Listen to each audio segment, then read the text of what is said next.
Hello friends, नमस्कार। Welcome to Educatious. Educatious platform पर आपका स्वागत है। आज जो लेबर लॉज की सीरीज हमने डिस्कशन में शुरू की हुई है, आज उसके अंदर हम एक और एक्ट देखेंगे जो कि असंगठित कामगारों के लिए, दैट इज अनऑर्गेनाइज्ड वर्कर्स या अनऑर्गेनाइज्ड लेबर्स के लिए गवर्नमेंट ऑफ इंडिया ने इंप्लीमेंट किया था। The name of the act is Unorganized Workers Social Security Act 2008। ये एक्ट 2008 के अंदर इंप्लीमेंट किया गया था। इसके तहत जो भी अनऑर्गेनाइज्ड वर्कर हैं, जो कि संगठित क्षेत्र में कार्य नहीं करते, अनऑर्गेनाइज्ड सेक्टर के अंदर काम करते हैं, जैसे कि रिक्शा चालक हो गए।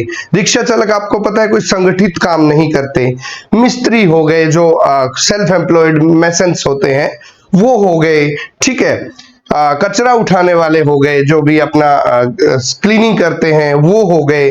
ठीक है, इस टाइप के जो लोग होते हैं जिनका प्रॉपर ऑर्गेनाइज्ड एम्प्लॉयर नहीं होते, उन लोगों के लिए unorganised social security act 2008 implement किया गया था भारत सरकार ने।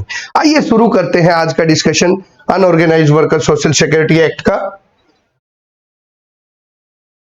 सबसे पहले, जैसा कि हम कोई भी एक्ट करते होते हैं, तो हमने देखा है कि हम सबसे पहले उस एक्ट का ऑब्जेक्टिव, उस एक्ट को क्यों इंप्लीमेंट किया गया था, उस एक्ट को क्यों लेके आया गया था, हम उसके ऑब्जेक्टिव्स देखते हैं। What was the objective behind implementation of this act? So the objective behind implementation of the unorganized workers social security act 2008 was, it is an act to provide for the social security benefits and welfare measures to the unorganized worker। जो भी unorganised worker है उनको social security benefit देने और उनके welfare की दिशा में काम करने के लिए जो वेलफेयर स्कीम्स सरकार इंप्लीमेंट करती हैं, उनको वर्कर्स तक पहुंचाना, यही उद्देश्य था unorganised worker social security act 2008 का। मूविंग ऑन टू नेक्स्ट, हम देखते हैं कि कोई भी एक्ट जब शुरू होता है तो कुछ सर्टेन डेफिनेशंस होती हैं, कुछ परिभाषाएं होती हैं, जो कि यूजुअली हमें सेक्शन 2 का पार्ट ही मिलती हैं। तो आइए देखते हैं इस एक्ट के अंदर कुछ परिभाषाएं, कुछ डेफिनेशन। सबसे पहले जो डेफिनेशन है वो यहाँ पे एम्प्लॉयर की डेफिनेशन है। एम्प्लॉयर मीन्स अ पर्सन, एक सिंगल पर्सन भी हो सकता है, और it can be an association of person, multiple लोग भी हो सकते हैं, who has engaged or employed an unorganized worker either directly or otherwise means through contractor also for remuneration। तो किसी भी सैलरी, किसी भी पगार के एवज में अपना काम करवाने के लिए अगर कोई एम्प्लॉयर या मल्टीपल एम्प्लॉयर्स, एक बंदा या फिर कई बंदे अगर किसी अनऑर्गेनाइज्ड वर्कर को या फिर असंगठित कामगार को काम पे रखते हैं, या तो डायरेक्टली या किसी कॉन्ट्रैक्टर के थ्रू या फिर किसी एजेंसी के थ्रू, तो उसको हम बोलेंगे एम्प्लॉयर। वो होगा उसका एम्प्लॉयर। यहाँ पे जरूरी है कि वो अनऑर्गेनाइज्ड सेक्टर का वर्कर होना चाहिए। इसके बाद डेफिनेशन आती है जो हमने कभी किसी एक्ट के अंदर नहीं देखी, home based worker. Home based worker definition हमने कहीं वर्कर की, लेबर की कई डेफिनेशन देख ली एक्ट के अंदर। होम बेस्ड वर्कर पहली बार डेफिनेशन इस एक्ट के अंदर इंट्रोड्यूस की गई है। Home based worker means a person engaged in the production of goods and services for an employer in his और हर होम और अदरवाइज प्रीमाइसेस ऑफ हिज और her choice other than the workplace of the employer for remuneration irrespective of whether or not the employer provides the equipment, material or other inputs। कहने का मतलब है कि एक employer के लिए एक वर्कर काम कर रहा है, लेकिन वो उसके वर्क प्लेस पे काम ना करके, या तो वो खुद अपने घर पे काम कर रहा है, या फिर वो अपनी अपने चॉइस के प्लेस पे काम कर रहा है, अपनी मर्जी की जगह पे काम कर रहा है। और सबसे मेन कंडीशन है कि वो जो एम्प्लॉयर है उसकी एस्टेब्लिशमेंट में उसके वर्क प्लेस पे काम नहीं कर रहा, उसके वर्क प्लेस पे बिल्कुल काम नहीं कर रहा, वो अपने घर से या फिर कोई अपनी मर्जी की जगह से काम कर रहा है। और हो सकता है कि एम्प्लॉयर ने उसको इक्विपमेंट दिए हो, रॉ मटेरियल दिया हो, उसकी कोई इश्यू नहीं है। एम्प्लॉयर से वो इक्विपमेंट भी ले सकता है, रॉ मटेरियल भी ले सकता है, और कोई इनपुट जो मटेरियल लगते हैं वो भी ले सकता है, और इसके बदले में एम्प्लॉयर उसे रिम्यूनरेशन देगा, उसको पैसा देगा। तो ये होता है home based worker. Next is identity card. Identity card आप लोगों को सबको पता है। Identity card means a card issued to an unorganised worker by the district administration. एक डिस्ट्रिक्ट एडमिनिस्ट्रेशन के द्वारा ये अनऑर्गेनाइज्ड वर्कर के कार्ड बनाए जाते हैं, स्मार्ट कार्ड बनाए जाते हैं, तो that is identity card. Next is national board. National board क्या होता है? National board is short name for national social security board for unorganised worker.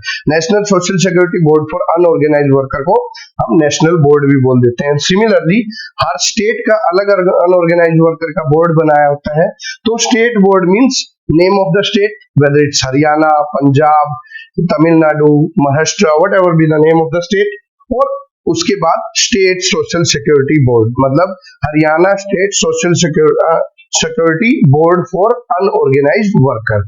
तो ये स्टेट बोर्ड की डेफिनेशन है। चलते हैं आगे। Next is self employed worker. हमने पहले देखा होम बेस्ड वर्कर, एक और टर्म है सेल्फ एम्प्लॉयड वर्कर।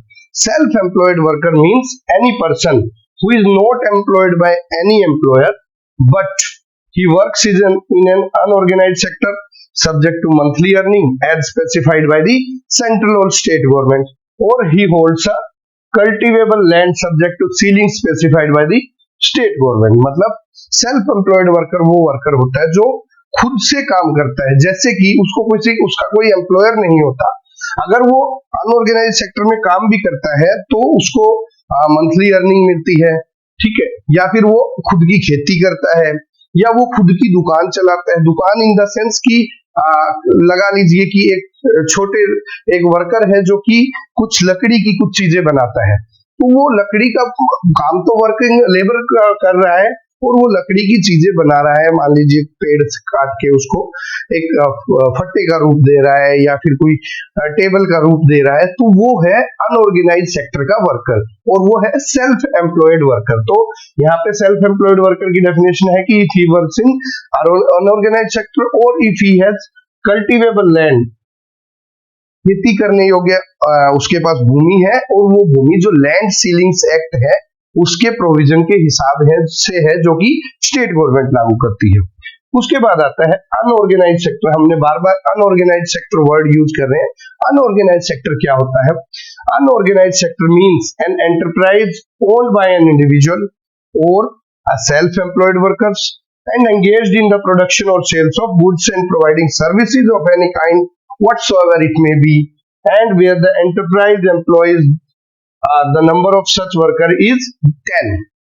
कि या तो सेल्फ एम्प्लॉयड एस्टेब्लिशमेंट है जहां पे वर्कर खुद काम करते हैं, या फिर किसी एक एम्प्लॉयर के थ्रू एम्प्लॉय होते हैं, लेकिन उस एस्टेब्लिशमेंट से 10 से कम लोग काम करते हैं। जैसे किसी दुकान में 5 लोग काम करते हैं, तो वो एक अनऑर्गेनाइज सेक्टर का रूप होती है। अनऑर्गेनाइज सेक्टर नहीं बोलते क्योंकि वहां पे ग्रेच्युटी प्रोविजन नहीं लगेंगे, वहां पे प्रोविडेंट फंड के प्रोविजन नहीं लगेंगे, सिमिलरली वहां पे कॉन्ट्रैक्ट लेबर के प्रोविजन नहीं लगेंगे, बहुत सारे लेबर लॉज के प्रोविजन नहीं लगेंगे वहां पे, तो उसको हम बोलते हैं unorganised sector.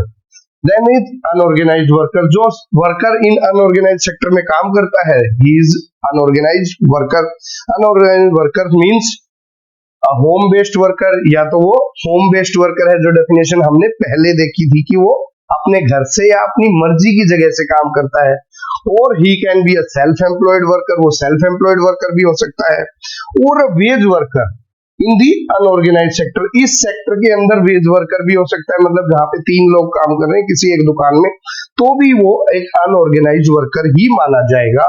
And includes a worker in the organised sector who is not covered under Schedule 2। और वो अगर ऑर्गेनाइज सेक्टर में काम भी करता है और उसको जो शेड्यूल 2 में कुछ एक्ट्स दिए गए हैं, हम लास्ट में देखेंगे कि शेड्यूल 2 में कौन से एक्ट दिए गए, तो उन जो शेड्यूल 2 में जो एक्ट है उनके जो कवरेज में नहीं आता है उसको भी हम अनऑर्गेनाइज्ड वर्कर ही बोलेंगे। ये इंपॉर्टेंट है। Unorganised worker is a worker who though he is working in an organized sector but he is not coming into the ambit of Schedule 2 of the Unorganized Worker Social Security Act। ये important है। Moving on to next is wage worker। wage worker क्या होता है? Who is a wage worker? wage worker means a person employed for remuneration in the unorganised sector, हमने देखा था कि unorganised sector में अगर कोई दुकानदार या फिर कोई एम्प्लॉयर किसी भी आदमी को रखता है फॉर वेजेस, ठीक है, तो उसको हम वेज वर्कर बोलेंगे। या तो वो डायरेक्टली रखता है या फिर किसी ठेकेदार के थ्रू भी रखता है, कॉन्ट्रैक्टर के थ्रू भी रखता है, ठीक है। तो और irrespective of the place of work, और उसका प्लेस ऑफ वर्क वो हो या ना हो, इसके अंदर कोई जिक्र नहीं है। तो या तो वो डायरेक्टली रखता है या फिर किसी ठेकेदार के थ्रू रखता है, तो उसको बोलेंगे हम wage worker, though but he is working in an unorganised sector only, ठीक है। या फिर exclusively for one employer or for one or more employer, भाई दिन में 2 घंटे कहीं काम करके आया, 4 घंटे किसी के पास काम करके आया, मान लीजिए कपड़ों के डाई करने वाला है, ठीक, तो वो 2 घंटे सुबह एक बंदे के चला जाएगा, 2 घंटे फिर दोपहर में चला जाएगा, 2 घंटे तीसरे एम्प्लॉयर के, तो he is an unorganised worker, मान लीजिए वो कपड़ों के डाई करता है, ठीक है। इस तरह की जो एक्टिविटीज होती हैं उनको हम अनऑर्गेनाइज सेक्टर के वर्कर बोलते हैं। पेड वेदर इन कैश और काइंड, और उसको कैश और काइंड में किसी भी तरह से पैसा मिलता है, या उसको बदले में ग्रेन्स मिल गए या कोई और जैसे कपड़े मिल गए, तो if he is working in cash और kind. Whether as a home based worker, या फिर वो होम बेस्ड वर्कर है, जैसे कि हमने देखा था कि वो अपना घर से काम करता है एक या एक से ज्यादा एम्प्लॉयर के लिए, और एज ए टेम्परेरी और कैजुअल वर्कर, जैसे आपने देखा होगा वर्कर्स यहाँ पे किसी भी लेबर चौक जो यूजुअली हर शहर में होता है कि ये लेबर चौक है, वहां पे लेबर चौक पे जो लोग खड़े होते हैं वो भी अनऑर्गेनाइज सेक्टर के वर्कर होते हैं, टेम्परेरी या फिर कैजुअल वर्कर होते हैं। या फिर वो माइग्रेंट वर्कर हो, या फिर workers employed by house hold including the domestic worker. सबसे बड़ी बात है इस एक्ट के एम्बिट में पहली बार जो डोमेस्टिक हेल्प होते हैं, जो डोमेस्टिक वर्कर होते हैं, घर में जो वर्कर्स रख लिए जाते हैं घर की साफ सफाई के लिए, या फिर और सर्वेंट रख लिए जाते हैं, उन लोगों को भी इसके एम्बिट के अंदर लिया गया था, unorganise worker social security act के एम्बिट के अंदर, with the monthly wage of an amount as may be notified by the central government और state government whatever the case may be. तो उनकी जो अमाउंट है वो सेंट्रल या स्टेट जो भी अप्रोप्रिएट गवर्नमेंट है वो फिक्स करेगी। तो ये है वेज वर्कर, इसको बोलेंगे वेज वर्कर। ये हमने कुछ डेफिनेशन देखी इस एक्ट की। अब इसके मेन कंटेंट पे आते हैं कि एक्ट के अंदर क्या क्या बॉडी बनाई गई है, एक्ट के अंदर क्या क्या प्रोविजन दिए गए हैं, उनकी क्या क्या शेड्यूल्स दिए गए हैं, ये सब हम अब शुरू करते हैं। सबसे पहले है चैप्टर 2 के अंदर हम देखते हैं सोशल सिक्योरिटी बेनिफिट्स। सबसे पहले सोशल सिक्योरिटी बेनिफिट्स एक्ट के अंदर क्या क्या दिए गए हैं। सेक्शन 3 में दिया गया है फ्रेमिंग ऑफ स्कीम, एक स्कीम बनाई जाएगी सेक्शन 3 के प्रोविजन के हिसाब से। The central government shall formulate welfare scheme for unorganised worker on matters relating to number A life and disability cover, number 2 health and maternity benefits, number 3 old age protection, and number 4 any other benefit as may be determined by the central government. तो central government social security schemes या फिर welfare scheme बनाएगी किन किन topics पे, इन topics पे, किन किन पे, इन मैटर्स पे, जहां पे लाइफ या डिसेबिलिटी से रिलेटेड कवर हो, मैटरनिटी से रिलेटेड हो, हेल्थ से रिलेटेड हो, ओल्ड एज प्रोटेक्शन से रिलेटेड हो, या फिर इन तीनों में से कवर्ड ना हो और सेंट्रल गवर्नमेंट सोचे कि इस पे भी हमें फॉर्मुलेट करनी चाहिए, तो from time to time and depending upon the circumstances वो ऐसी वेलफेयर स्कीम बना सकती है इस एक्ट के तहत। और फर्दर द सेंट्रल गवर्नमेंट में also formulate welfare scheme on matter listed in schedule 1। जो शेड्यूल 1 के अंदर मैटर दिए गए हैं, ठीक है, उसके ऊपर भी central government welfare schemes formulate कर सकती है। शेड्यूल 1 में कौन से दिए गए हैं वो हम लास्ट के अंदर देखेंगे। Central government has the power to amend schedules annexed to this act, और सेंट्रल गवर्नमेंट के पास पावर है जो शेड्यूल्स इस एक्ट के तहत बनाए गए हैं उनकी अमेंडमेंट करने की पावर किसकी है? सिर्फ सेंट्रल गवर्नमेंट की है। और स्टेट गवर्नमेंट, जैसे कि ये जो स्कीम्स थी वेलफेयर स्कीम, ये सेंट्रल गवर्नमेंट ने बनाई, ऐसे ही स्टेट गवर्नमेंट की भी पावर है वेलफेयर स्कीम बनाने की। और उनके किस किस मैटर पे वेलफेयर स्कीम बना सकती है स्टेट गवर्नमेंट? तो number 1 is provident fund, provident fund पे बना सकती है। एम्प्लॉयमेंट इंजरी बेनिफिट पे बना सकती है कि एम्प्लॉयमेंट के दौरान कोई इंजरी हो जाती है, ठीक है, कुछ आपको लिम्स का लॉस हो जाता है या आपके कहीं लग जाती है, चोट हो जाती है, तो उससे रिलेटेड आपको क्या बेनिफिट दिए जाएंगे, इससे रिलेटेड भी स्कीम बनाती है स्टेट गवर्नमेंट। हाउसिंग से आपको हाउसिंग अकोमोडेशन से रिलेटेड अगर है तो आपको वो स्कीम बनाएगी वेलफेयर स्कीम स्टेट गवर्नमेंट, या फिर आपके बच्चों के लिए एजुकेशनल स्कीम है तो वो भी स्टेट गवर्नमेंट के एम्बिट में है। उनकी वर्कर्स की स्किल अपग्रेडेशन है, स्किल मॉडिफाई करनी है, तो उसके लिए भी स्टेट गवर्नमेंट के एम्बिट में आती है, उसके लिए वेलफेयर स्कीम बनाना। फ्यूनरल असिस्टेंस, किसी की डेथ हो जाती है उसके जो अंतिम संस्कार के लिए जो मदद दी जाती है, वित्तीय मदद दी जाती है, फाइनेंशियल असिस्टेंस दी जाती है, वो भी इसी के एक्ट के तहत सेंट्रल गवर्नमेंट के एम्बिट में आता है। और जो सीनियर सिटीजन है उनके लिए ओल्ड एज होम बनाना, ठीक है, सीनियर सिटीजन के लिए ओल्ड एज होम बनाना, ये भी स्टेट गवर्नमेंट के एम्बिट में ही आता है। तो ये हमने देखे कुछ सोशल सिक्योरिटी बेनिफिट जो सेंट्रल और स्टेट गवर्नमेंट इंप्लीमेंट करेंगे। अब बात करते हैं कि इनकी फंडिंग कैसे होगी। इनकी फंडिंग बताई गई है हमें सेक्शन 4 के तहत, funding of the central government scheme. जो सेंट्रल गवर्नमेंट स्कीम इंप्लीमेंट करेगा उनकी फंडिंग कैसे आएगी। मान लीजिए स्कीम तो बना दी, उनके लिए पैसा भी तो चाहिए, पैसा कहां से आएगा, तो देखते हैं पैसा कहां से आएगा। Every scheme notified by the central government में number 1 wholly funded by central government, या तो स्कीम पूरी की पूरी सेंट्रल गवर्नमेंट फंड करेगी, या फिर पार्टली सेंट्रल गवर्नमेंट करेगी और पार्टली स्टेट गवर्नमेंट करेगी। मान लीजिए कोई स्टेट गवर्नमेंट भी उस स्कीम वेलफेयर मेजर में पार्टिसिपेट करना चाहती है तो पार्टली सेंट्रल गवर्नमेंट कर देगी, कुछ हिस्सा स्टेट गवर्नमेंट कर देगी, ठीक है। Partly funded by central government. तीसरा जो ऑप्शन है, 3 तरह से फंडिंग हो सकती है। तीसरे में क्या है, partly funded by central government, partly funded by state government and partly through the contribution collected from the beneficiaries of the scheme और दी एम्प्लॉयर। जो स्कीम बनाएंगे उसके जो बेनिफिशियरी है उनसे कुछ कंट्रीब्यूशन लिया जाएगा, या तो उनसे लिया जाएगा या फिर उनके एम्प्लॉयर से लिया जाएगा, अनऑर्गेनाइज्ड सेक्टर के एम्प्लॉयर से। तो उस कंट्रीब्यूशन को भी यूटिलाइज किया जा सकता है सेंट्रल गवर्नमेंट की वेलफेयर स्कीम्स बनाने के लिए। तो ये 3 तरह से सेंट्रल गवर्नमेंट स्कीम्स की फंडिंग रहेगी।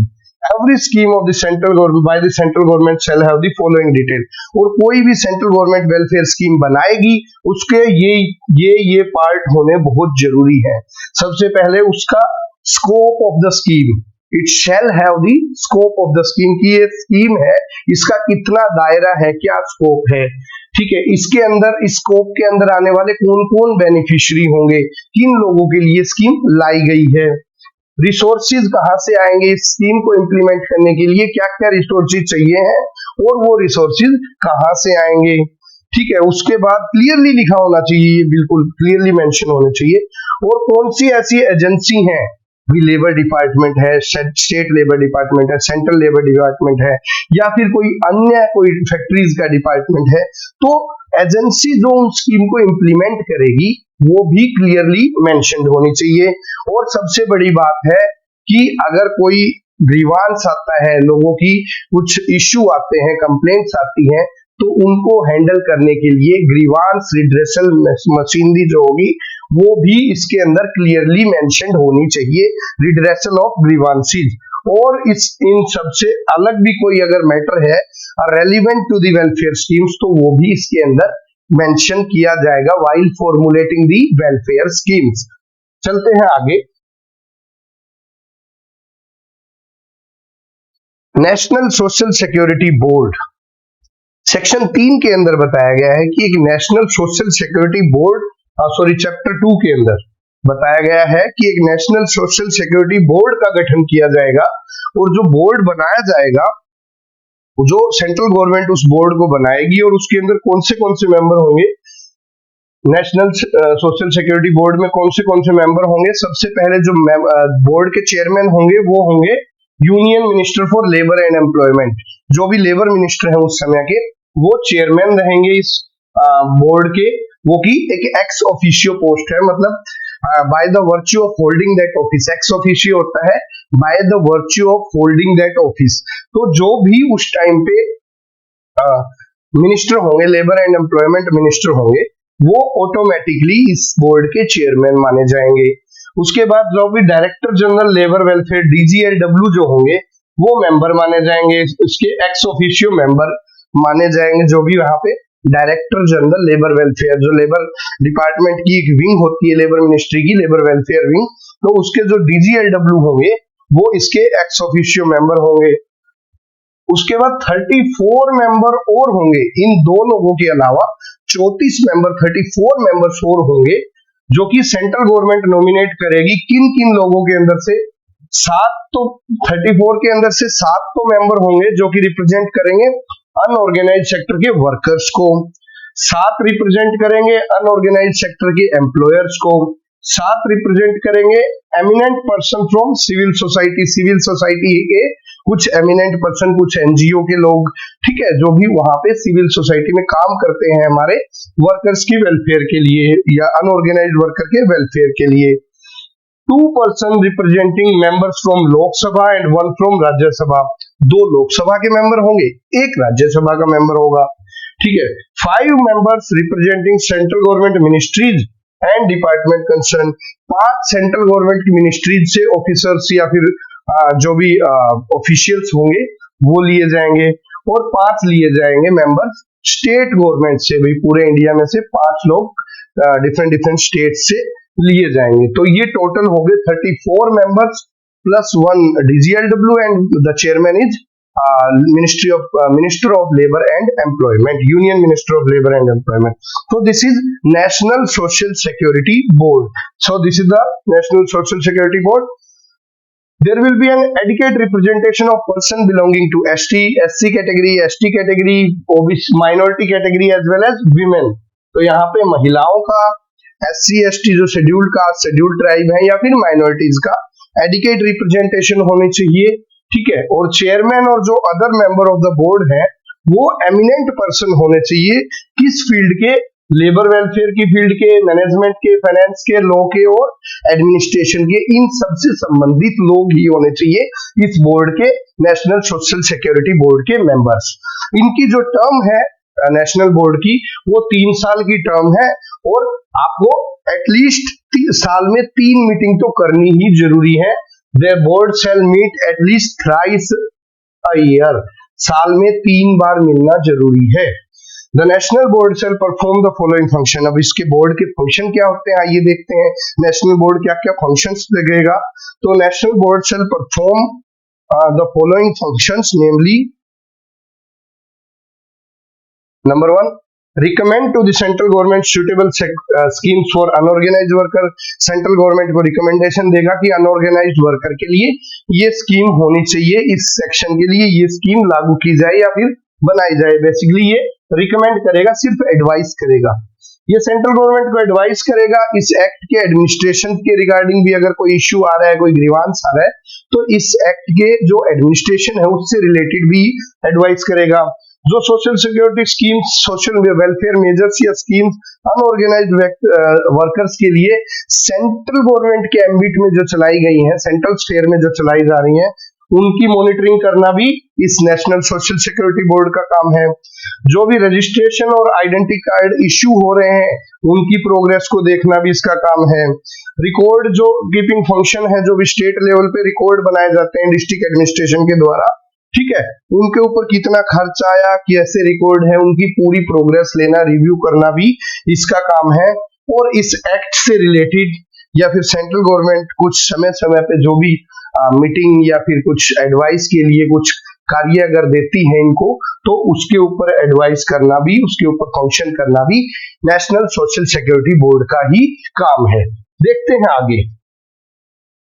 इसके बाद आता है state social security board. State social security board आता है तो ये सेक्शन 6 के अंदर इसका कॉन्स्टिट्यूशन दिया गया है that there shall be constituted a state social security board which will be named like name of the state, state social security board, Haryana state social security board, Punjab state social security board, Maharashtra state social security board, something like that. For every state there shall be a constituted a state social security board to be known as name of the state social security board।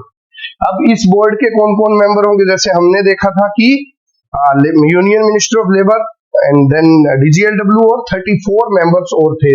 यहाँ पे कितने होंगे, यहाँ पे जो state के labour minister हैं वो इसके एक्स ऑफिशियो चेयरमैन रहेंगे, जो लेबर सेक्रेटरी या फिर प्रिंसिपल सेक्रेटरी स्टेट का है वो इसके एक्स ऑफिशियो मेंबर रहेंगे, और 34 नहीं, यहाँ पे 28 मेंबर्स लिए जाएंगे, जो कि 7 होंगे अनऑर्गेनाइज्ड वर्कर को रिप्रेजेंट करने वाले, 7 होंगे अनऑर्गेनाइज्ड सेक्टर के एम्प्लॉयर को रिप्रेजेंट करने वाले, 2 यहाँ पे MLA लिए जाएंगे, members of legislative assembly of the concern state, 5 civil society से लिए जाएंगे जो NGO वगैरह से लिए जाएंगे, और 7 मेंबर होंगे जो रिप्रेजेंट करेंगे स्टेट गवर्नमेंट के डिफरेंट डिपार्टमेंट्स को। तो there shall be 28 members and labour secretary और principal secretary, and then chairman is state labor minister.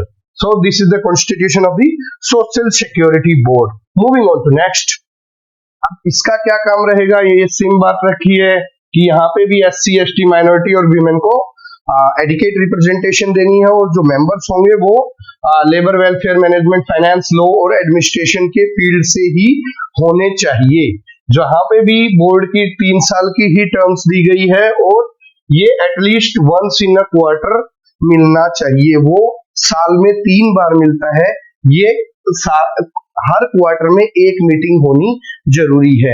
अब ये कार्य क्या क्या करेगा, काम क्या क्या करेगा, स्टेट जो बोर्ड है वो क्या क्या इंप्लीमेंट करेगा, तो ये स्टेट सेक्टर की जो अनऑर्गेनाइज सेक्टर की जो स्कीम्स है उनसे रिलेटेड राय देगा, स्टेट गवर्नमेंट को इस एक्ट के एडमिनिस्ट्रेशन की भी राय देगा, जो अनऑर्गेनाइज सेक्टर के लिए स्कीम्स लाई गई हुई है मॉनिटरिंग करेगा, रिकॉर्ड कीपिंग को रिव्यू करेगा, आइडेंटिटी कार्ड को इश्यूएंस को रिव्यू करेगा, कोई ग्रीवांस आ रहा है तो उसको रिव्यू करेगा, और जो एक्सपेंडिचर हुआ है इसके इम्प्लीमेंटेशन में और अन्य वेलफेयर स्कीम के इम्प्लीमेंटेशन में उसको भी रिव्यू करेगा, और स्टेट गवर्नमेंट अगर समय समय पे कोई काम देती है इस एक्ट के तहत या अनऑर्गेनाइज सेक्टर के तहत, वो भी इसको देखना है।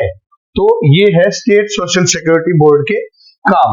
अब स्टेट सोशल सिक्योरिटी बोर्ड की फंडिंग कैसे होगी, तो यहाँ पे जो funding of state government schemes जो होगी वो any scheme notified by the state government में भी या तो स्टेट ही फंड करे उसको, Holi funded by state government, या फिर partly funded by state government and partly through contribution collected from the beneficiaries of the scheme or the employers। यहाँ पे सेंट्रल गवर्नमेंट का पॉइंट नहीं दिया हुआ है, या तो वो खुद फंडिड करे या फिर जो बेनिफिशियरी हैं इस स्कीम के और या फिर उनके एम्प्लॉयर हैं उनके कंट्रीब्यूशन से भी पार्टली फंडिंग कर सकता है।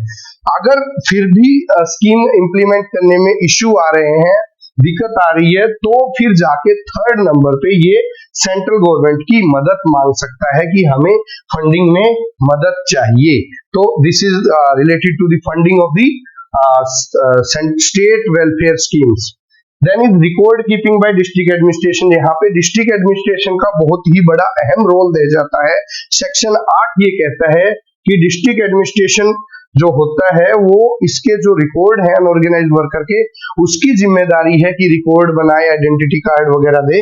तो record keeping function of the act shall be performed by district administration by district panchayat in rural area, पंचायती राज के थ्रू, और अर्बन लोकल बॉडीज जैसे कि म्युनिसिपल कॉर्पोरेशन या म्युनिसिपैलिटीज हैं उनके अंदर, अर्बन एरियाज के अंदर जो इस इम्प्लीमेंटेशन का और रिकॉर्ड कीपिंग का जो कार्य है वो दिया गया है पंचायत को और अर्बन लोकल बॉडीज को।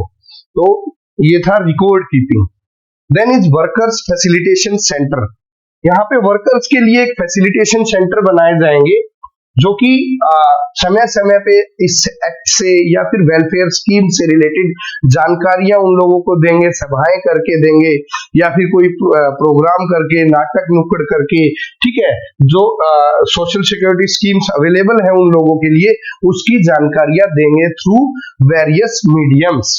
तो और फिर उनको अगर स्कीम्स के लिए रजिस्ट्रेशन करवाना है तो फॉर्म भरने में मदद करेंगे, उनको प्रोसेसिंग और फॉरवर्डिंग करवाने में भी मदद करेंगे, उनको रजिस्ट्रेशन डिस्ट्रिक्ट एडमिनिस्ट्रेशन से रजिस्ट्रेशन लेने में सहायता करेंगे, और उनके जो एनरोलमेंट है रजिस्टर्ड अनऑर्गेनाइज वर्कर का, उनके सोशल सिक्योरिटी स्कीम्स में एनरोलमेंट में भी सहायता करेंगे। कौन सहायता करेगा? Workers facilitation centre. चलते हैं आगे। अब देखते हैं कि इस एक्ट के लिए रजिस्ट्रेशन के लिए इलिजिबिलिटी क्या होती है, इलिजिबिलिटी क्राइटेरिया क्या है। सेक्शन 10 बताता है कि every unorganised worker shall be eligible for registration if he और she shall have completed 14 year of age. वो 14 साल की उम्र, मतलब वो नाबालिग नहीं हो, मतलब नाबालिग नहीं, वो चाइल्ड वर्कर की कैटेगरी में ना आता हो, तो वो रजिस्ट्रेशन करवा सकता है। और एक सेल्फ डिक्लेरेशन दी जाएगी उसके द्वारा, खुद के द्वारा दी जाएगी कि जी मैं संगठित क्षेत्र में काम नहीं करता, मैं असंगठित क्षेत्र में काम करता हूं, I work as an unorganised worker in an unorganised sector. तो उसके द्वारा खुद से एक सेल्फ डिक्लेरेशन दी जाएगी। Every unorganised worker shall make an application for registration to the district administration which will register and issue an identity card। एक smart identity card, smart card बनाया जाएगा जिसमें एक यूआईडी, यूनिक आइडेंटिफिकेशन नंबर लिखा होगा, और वो पोर्टेबल भी होगा। मतलब वो वर्कर, अनऑर्गेनाइज्ड वर्कर एक डिस्ट्रिक्ट से दूसरी डिस्ट्रिक्ट चला जाता है तो वो उसको पोर्ट करवा सकता है। जैसे कि सिम कार्ड हम पोर्ट करवा लेते हैं, ऐसे ही ये जो यूनिफाइड जो है आइडेंटिफिकेशन नंबर है यूएएन, इसको भी वो पोर्ट करवा सकेगा। And if a scheme requires a registered unorganised worker to make a contribution, he or she shall be eligible for social security benefit under the scheme only upon the payment of cash contribution। तो अगर कोई ऐसी scheme है जो mandatory करती है कि ये प्रोविजन उसी को मिलेंगे जिसने कुछ कंट्रीब्यूशन दिया हो, माइनर से कंट्रीब्यूशन होते हैं, तो यहाँ पे भी स्कीम इसको इस एक्ट के तहत अलाउ किया गया है कि एक माइनर कंट्रीब्यूशन वो अनऑर्गेनाइज्ड वर्कर से या फिर उनके एम्प्लॉयर से करवा सकते हैं। चलते हैं आगे।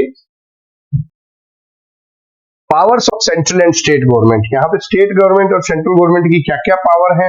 स्टेट गवर्नमेंट किस चीज के लिए रूल बना सकती है, contribution to be collected from the beneficiary of the scheme or the employer. जो कंट्रीब्यूशन लेना है उस स्कीम के बेनिफिशियरी या उनके एम्प्लॉयर से, उससे रिलेटेड स्कीम फॉर्मुलेट कौन कर सकती है, स्टेट गवर्नमेंट कर सकती है। Number of person to be nominated, the term of office and other condition related to the service of the board. जो बोर्ड था स्टेट सोशल सिक्योरिटी बोर्ड, उसके अंदर कितने मेंबर नॉमिनेट किए जाएंगे, क्या उनकी टर्म्स रहेंगी, उनसे रिलेटेड भी रूल्स एंड रेगुलेशन फॉर्मुलेट कर सकती है स्टेट गवर्नमेंट। और जो भी बिजनेस इन मीटिंग्स के अंदर, जो स्टेट बोर्ड की मीटिंग होंगे उनमें क्या बिजनेस रहेगा, उन मीटिंग का क्या एजेंडा रहेगा, वो सब भी बताएगी। और इन मीटिंग को अटेंड करने के लिए मेंबर्स या चेयरमैन को क्या अलाउंस मिलेगा वो भी डिसाइड करती है। उसके रिलेटेड रूल्स बनाती है स्टेट गवर्नमेंट। और रूल्स बनाती है application for registration of worker, workers के रजिस्ट्रेशन से रिलेटेड जो एप्लीकेशन है उसके रूल्स भी स्टेट गवर्नमेंट बनाती है। तो अब देखते हैं यहाँ पे कुछ शेड्यूल्स जो हम बार बार जिक्र कर रहे थे, तो इसके तहत कुछ शेड्यूल्स दिए गए हैं। शेड्यूल 1 के अंदर सोशल सिक्योरिटी स्कीम्स की जो लिस्ट दी गई है, इस एक्ट के अंदर कौन सी सोशल सिक्योरिटी स्कीम्स है, वेलफेयर स्कीम है, उनकी लिस्ट दी गई है जो कि अनऑर्गेनाइज्ड वर्कर के लिए है। तो schedule 1 consist of the list of all the schemes related to unorganised workers. Indira Gandhi national old age pension scheme, national family benefit scheme, Janani Suraksha Yojana, handloom weavers comprehensive welfare scheme, handicraft artisans welfare scheme, pension to the master craft person, national scheme for welfare of fisherman and training and extension, Jan Shri बीमा योजना, आम आदमी बीमा योजना and राष्ट्रीय स्वास्थ्य बीमा योजना। ये सारी शेड्यूल 1 के अंदर आती हैं unorganised worker social security act के तहत। अनऑर्गेनाइज्ड वर्कर की जो डेफिनेशन है वो कौन क्या क्या है, जो होम बेस्ड वर्कर है हमने पहले भी देखी थी, या फिर सेल्फ एम्प्लॉयड वर्कर है, या फिर वेज वर्कर है अनऑर्गेनाइज्ड सेक्टर का। और अगर ऑर्गेनाइज्ड सेक्टर का है तो वो है कि जो शेड्यूल 2 के अंदर जो एक्ट्स दिए गए हैं उनकी कवरेज के या उनके एम्बिट में ना आता हो। तो आइए देखते हैं शेड्यूल 2 क्या होता है। शेड्यूल 2 के अंदर कुछ एक्ट्स दिए गए हैं, कुछ लिस्ट दिए गए हैं। अगर ऑर्गेनाइज्ड वर्कर, कोई ऑर्गेनाइज्ड सेक्टर का वर्कर इन शेड्यूल्स में आता है तो उसके ऊपर इस एक्ट के प्रोविजन लागू नहीं होंगे, अदरवाइज लागू होंगे। Workman compensation act 1923, industrial dispute act 1947, ESI act 1948, EPF employ provident fund and miscellaneous provision act 1952, maternity benefit act 1961 और पेमेंट ऑफ ग्रेच्युटी एक्ट 1972 2। तो ये सारे एक्ट हैं जो शेड्यूल 2 के अंदर दिए गए हैं। अगर कोई ऑर्गेनाइज सेक्टर का वर्कर इसके एम्बिट में नहीं आता है तो उसके ऊपर unorganised worker social security act 2008 के प्रोविजन लागू होंगे, उनको वेलफेयर स्कीम्स दी जाएंगी। अब इसके अंदर देते हैं यूविन। यूविन is unorganised worker identification number. एक अनऑर्गेनाइज्ड वर्कर आइडेंटिफिकेशन नंबर है, एक नेशनल प्लेटफॉर्म बनाया जाएगा, नेशनल प्लेटफॉर्म बनाया जाएगा जिसके तहत यूनिक आइडेंटिफिकेशन नंबर दिए जाएंगे अनऑर्गेनाइज्ड वर्कर को, जिसको हम बोलेंगे अनऑर्गेनाइज्ड वर्कर आइडेंटिफिकेशन नंबर यूविन has been approved by the central government की एक पोर्टल बनाया जाएगा जिसके थ्रू अनऑर्गेनाइज्ड वर्कर को यूनिक आइडेंटिफिकेशन नंबर दिए जाएंगे। तो ये हमने आज एक महत्वपूर्ण सोशल सिक्योरिटी एक्ट देखा जिसका नाम था unorganised worker social security act 2008। और आने वाली क्लासेस में हम और लेबर लॉज और लेबर कोड्स से रिलेटेड प्रोविजंस देखेंगे। तब तक बने रहिए एडुकेशियस के साथ, मेरे साथ माई सेल्फ एस के बुरा, labour enforcement officer. Be with me. जय हिंद, जय भारत।